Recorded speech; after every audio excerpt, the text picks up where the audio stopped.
Kalena Taylor was an employee of mine, probably the best one I've ever had. Early to work, stayed late, did his job, never complained, and everybody liked him. I always imagined that his family were proud of him as well. One day, Kalena called out sick. When he came back, he didn't look well. In fact, he seemed to get more ill as the day went on. Finally, against his complaints, I drove him home and told him to go see a doctor and not to come back until he was better. And of course, he'd get paid for the time off. I was sort of worried about his projects being turned in, but imagine my surprise when I find out that every project assigned to Kalena had already been done. And so, there really was nothing to do at work. At the same time, while worrying about my best employee, I looked at a picture on my desk of my son Jordan. In that picture, he's all of 19 years old, graduated, cap and gown lay around his neck, the hope and future of the family. He decided, for some reason, that he didn't want to complete his degree. He was suddenly excited about going to Harley-Davidson school to fix motorcycles. Can you imagine? A motorcycle mechanic. I was beside myself. The kind of money Jordan could have made if he completed his degree, as opposed to the kind of money he would make as a motorcycle grease monkey. We had a lot of disagreements about that. Big, long arguments. One day, as I was leaving the house, about to jump into my car, I noticed Jordan working on a motorcycle in the garage. And it was a Triumph Spitfire. Without no ill intent, no motivation to raise his ire, all I said was, "That doesn't look like a Harley-Davidson. That's a Triumph." And Jordan lost it. He started to swear up and down, yell and scream, and we got into a really, really big argument. At the end of that argument, he said to me, "I'm going to work hard to pay back the money for the scholarship and the degree that I didn't want. Once I pay all of that back, I am done. I'll send you the money myself once I put it all together." And that night, he packed and he left for Santa Monica. And I haven't seen him since.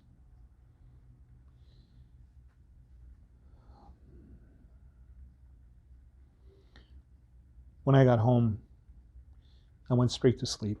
The memory of the whole thing just bothered me. For the next week, Kalena Taylor did not come to work. At the end of the week, I received a strange phone call.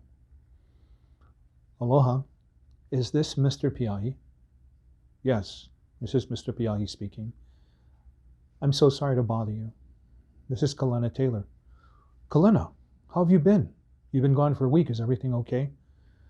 "Mr. Piahi, I know it's very maha'oi to ask this because you don't even know me, but it's really important."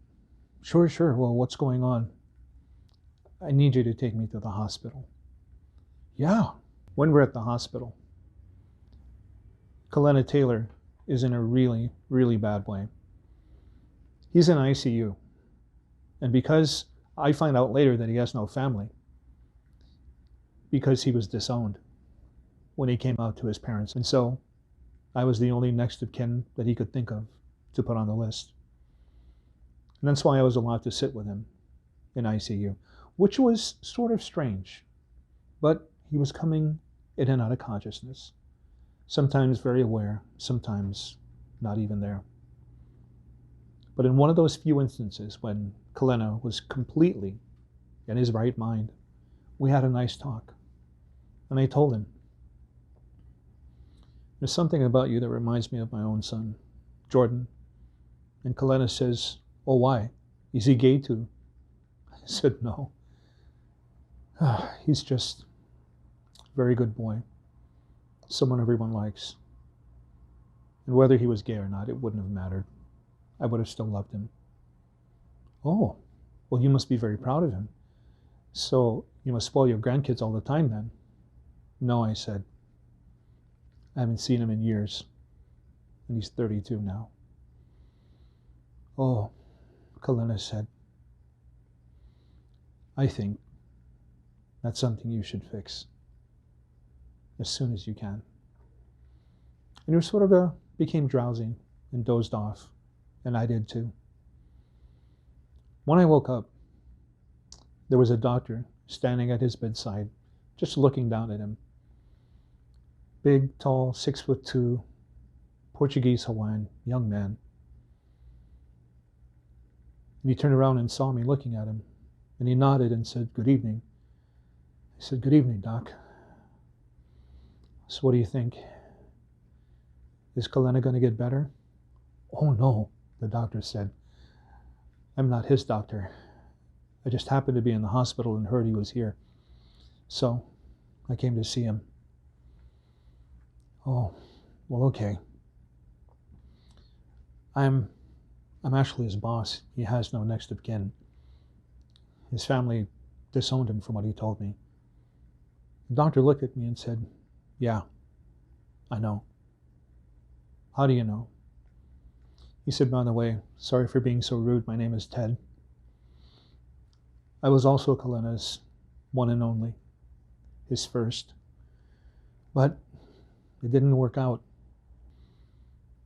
Suddenly, Kalena's eyes opened, and this look of surprise came over his face, and his arms shot out like this. And he and Ted, the doctor, fell into this embrace and started to kiss. And I said, oh, I'm sorry, maybe I better go and leave you guys to talk.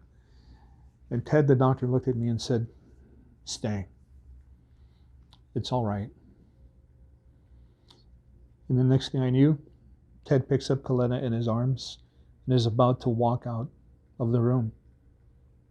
And that's why I'm telling you this story, because at that moment I was so stunned, because Kalena's human form was still laying on the bed, but yet Ted had Kalena's now transparent body in his hands. And he saw the look of confusion on my face, and Ted said, whenever I have to take someone, I have to assume the form of someone that they loved. So it takes away the trauma of my real image. And as Ted, the doctor, who I now realized was death, was about to leave the room, he turned and said to me, don't worry. When your time comes, I'll appear to you as someone you love, and you'll come willingly. Later on that evening, the second I got home, I made a phone call. It rang 5 times. When the person on the other side finally picked up, I said, Jordan, it's Dad. There's a moment of silence on the phone, and the voice says, I know. Jordan, I just called to tell you I love you. That's all. And my son said, I love you too, Dad. I've been waiting for this phone call. I kind of realized that my life was sort of on hold because I couldn't get past our thing. But now that I hear your voice, I can. I love you, Dad.